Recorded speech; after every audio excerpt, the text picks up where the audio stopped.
Hello, good sir. How are you? Hey, everybody. Yeah, I'm good. I'm real good, man. I'm real good. Nice afternoon. You know, we lost an hour of sleep, but you know what? We'll get it back next time. I'm kind of still in the mindset it's 2 o'clock, so I'm just gonna stick with that mindset. No, you know what? Never mind. I can't do that. I gotta. I hate when it. I thought it was next week, to be honest. The whole day I thought so too. savings thing. So, this was a big surprise. I'm thinking of all the clocks. I'm like, huh. The time's different.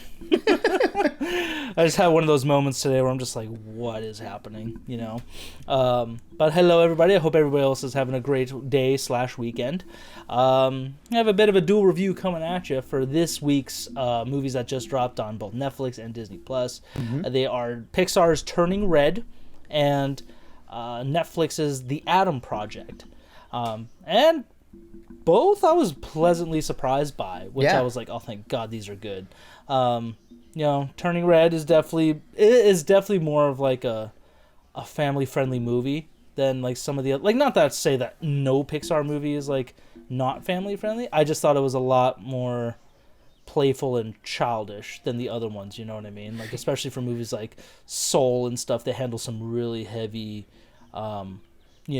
topics and stuff. This one was still coming of age, but it was fun, you know what I mean? Yeah, it seems like Pixar has kind of gotten into a rhythm where they'll make one that's a little bit more heady and introspective, and another one that is a little bit more palatable for kids. Not that the subjects that they talk about in Turning Red is like any like lesser than or anything like that. It's just you get a Soul, and then you get a Luca, and then you get like a Turning Red, or you get the Good Dinosaur, and then you get Inside Out. So it's like they've done a good job of playing both sides of that, where it's like one for the kids and then one a little bit more for the adults. They're pulling the Max strategy. You play both sides, and that way you always come out on top. Exactly. Why would you tell us this? I don't know. I don't know why either. You just keep telling us this. They just do. And then Netflix is The Atom Project. That was, again, another surprising thing just because Netflix is so hit and miss with movies, especially, like, the bigger one that comes to mind this year was Red Notice, which I started watching. It's not bad, but it's not fantastic. Didn't live up to the cast, I think. Yeah, exactly. I think with the cast that they had, it was like, oh, man, that's it. But The Atom Project was just very pleasant of a story. Very much like very reminiscent of like an 80s like action movie. So I really like that aspect. Yeah, sci-fi action movie for sure. Yeah. But let's say, what do you want to just do your initial thoughts on Turning Red, and then we'll just bounce to Atom Project. What you feeling? Yeah, for sure. I'm down to do that. Okay, cool. Then this is a spoiler-free review, guys. And also don't forget to like, subscribe, share our videos around, all that good stuff. Ring the bell. Ring the goddamn bell. You bitches. Just kidding. I mean, it's fine, we all have our moments, our fellow ranters, so it's fine. Anyways, Turning Red it was actually kind of interesting that it took place in Canada. I thought that was like a different change of pace, which isn't bad. But Maylin Lee was just hilarious and adorable, especially the beginning intro where she's like, I'm like this 24/7, 365.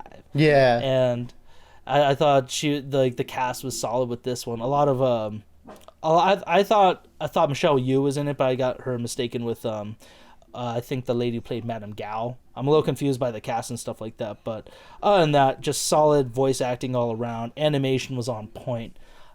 Especially because the whole point of the movie, for if you guys don't know what this one's about, is that this girl, she's around 12 or 13, and one day she changes into a giant red panda, and that's when you come to learn, this is like at a certain age, her family turns into these, so she's just got to control her transformation here and there, and it was just a very well done story.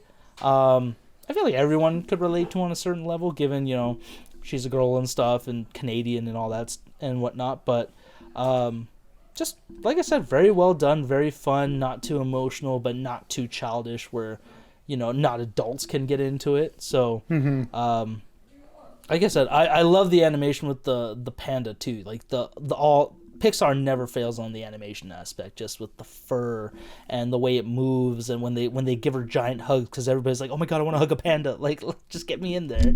So it was just fantastic all around, animation wise, for sure.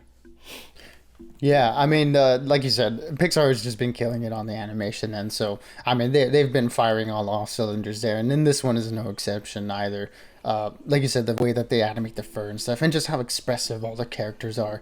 I know this one was directed by Domi Shi, and I believe she did the Pixar short, The Bow. That I think that one showed right before, what was it? Incredibles 2. Incredibles 2, yeah. So Yeah. for her to get a feature length film.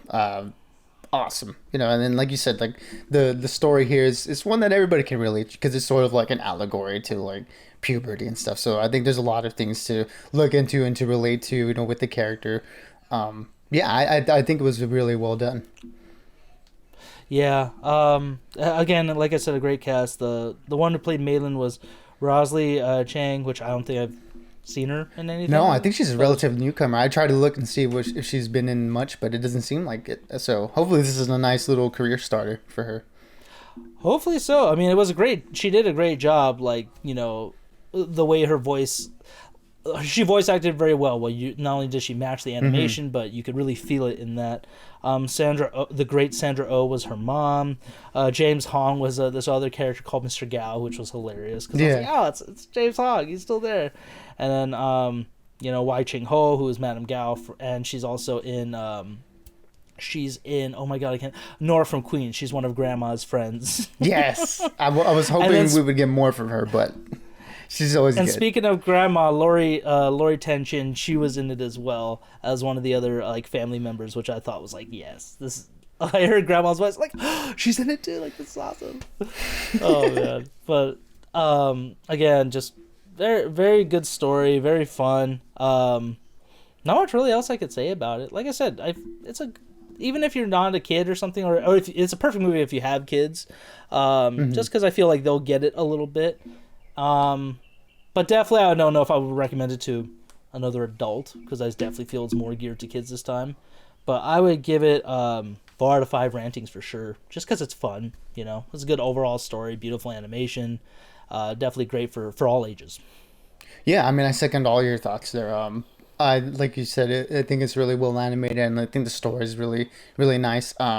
For me, I think it kind of loses its way a little along the third act. There's a point where I thought, the movie kind of lost a little bit of focus, which is why I had to kind of knock it down a point there. But overall, it wraps itself out really well. So yeah, for me, it's also going to be a 4 out of 5. Not one of my favorite Pixar movies, but still, I mean, even not their best is like better than a lot of the animation out there and a lot of the stories out there. So definitely a good recommend. And I mean, it's on HBO Max. I'm not HBO Max, sorry, Disney Plus. So definitely check it out, because yeah, it's a really good story, and I think everybody should at least watch it for sure.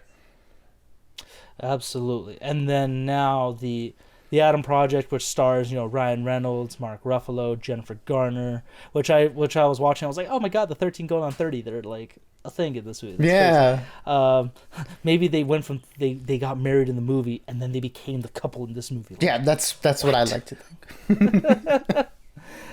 This one features Ryan Reynolds as a fighter pilot who hijacks a jet, which has a warp drive on it, and he goes back in time to 2022 and ends up arriving at his house, meeting his younger self, which I kind of had to watch it twice just because I had a thing to go to in the morning, so I kind of watched part of it, but I wasn't super paying attention. Mm-hmm. And then the second time I watched it, I was like, oh man, this kid's acting was really really paying attention to it. He was he literally was a young Ryan Reynolds, just very the way much. They talked. And I thought that was really smart of them to do that. And that kid was played by, let me see, Walker Scoble or Sobel? I can't. I think it's Scoble. You'll probably like it, Scoble.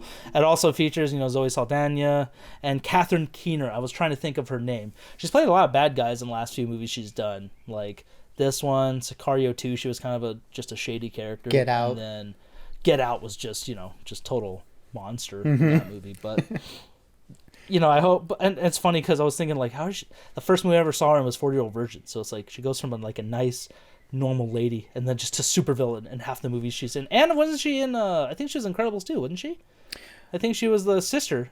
Probably, yeah. I think you're actually right. I have to check, but maybe. I mean, I just feel like, again, just, super villain, just total monster. Yeah, she was. She was Evelyn Dever in that one, so, that's hilarious. The screen slaver, right? I think that's... Yeah, the screen slaver. Yeah, Yeah. she was the person behind that, essentially. So, and this one's just a genuine, like, sci-fi action-adventure story where Ryan Reynolds travels with his younger self through time, trying to, essentially stop the future. So, kind of like a mix of, like, Terminator, And like Back to the Future a little bit.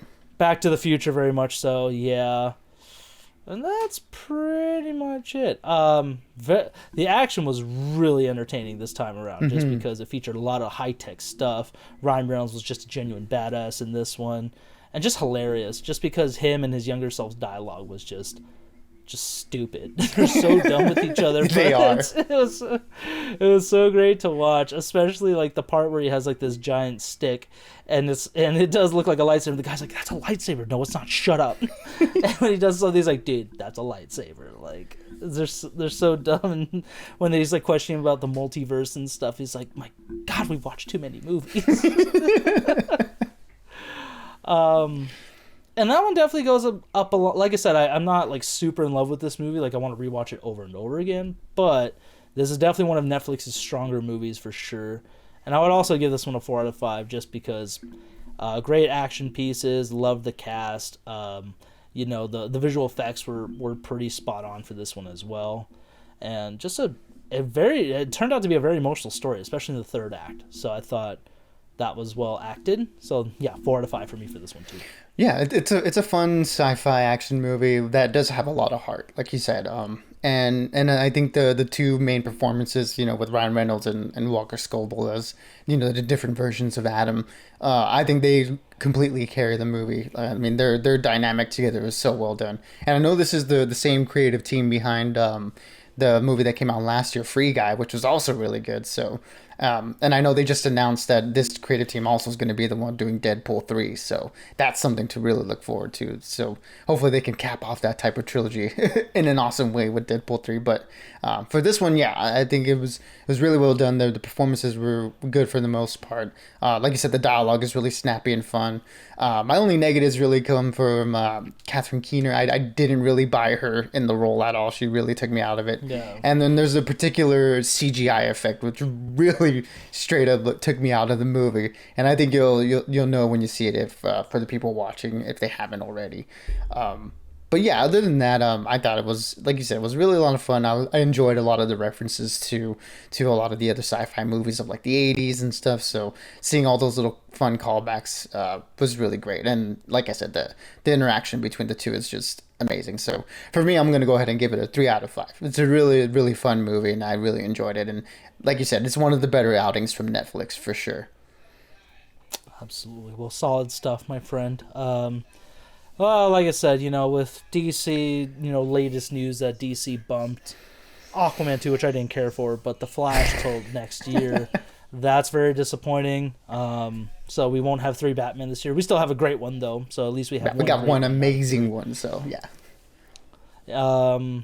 And then today I saw the news that William Hurt passed away, who, for those of you who don't know, he's in movies like The Village, Lost in Space. He was General Ross in like the Marvel movies from Civil War and Incredible Hulk on. So that's a bummer, But other than that, we got some more stuff coming out this month. We got Moon Knight coming out soon. A couple other movies I can't think of them off the top of my head, but there's stuff coming out. And for those of you who love Spider-Man No Way Home, if you guys don't feel like waiting for a hard copy, it should be dropping on digital, I think, tomorrow night. So, keep your eyes out for that if you guys just want to start watching it all over again. But until next time, stay bodacious, keep on ranting. Keep the conversation going, with everybody. Let us know what you guys thought. If you guys have seen these movies, what you thought in the comments. And yeah, no. I'll see you. We'll see you guys next time for sure. Absolutely, everybody. Be good, be safe. Lots of good content out there. So watch it and let us know what you guys think. And we will see you guys on the next one. Absolutely. Peace out. Adios, everybody.